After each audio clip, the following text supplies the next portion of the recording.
Hello, I'm at the East London People's Assembly and I'm talking to Amanda Bentham, who's a member of the NUT locally here in Tower Hamlets. Amanda, you were talking today about Boris Johnson, the London Mayor's plans for the firefighters. Could you tell us a bit more about that? Yeah, well, we're very concerned in the East London Teachers Association about the cuts that Boris Johnson wants to impose on the London Fire Service. He wants to close 12 fire stations, get rid of 18 fire appliances and make, in the end, 520 firefighters redundant.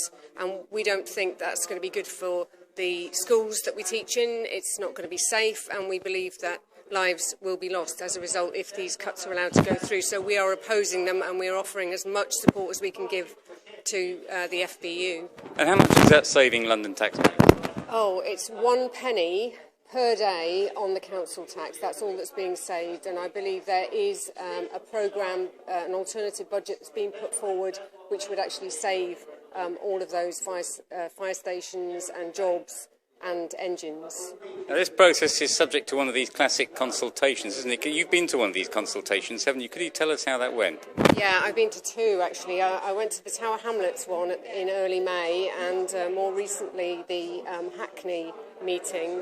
I wouldn't really call it a consultation because there was no FBU speaker, so the Fire Brigade Union, which represents most of the firefighters in London, wasn't even represented on the panel.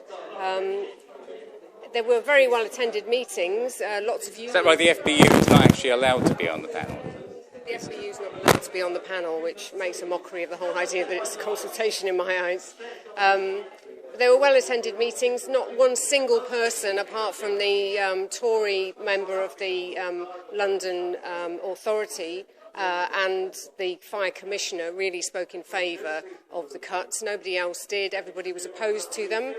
Sadly, I didn't see anybody taking any notes of what was said. But, you know, people are genuinely worried that they are going to be losing lives, that they are going to be suffering as a result of this, and actually that the firefighters' lives are going to be put at risk.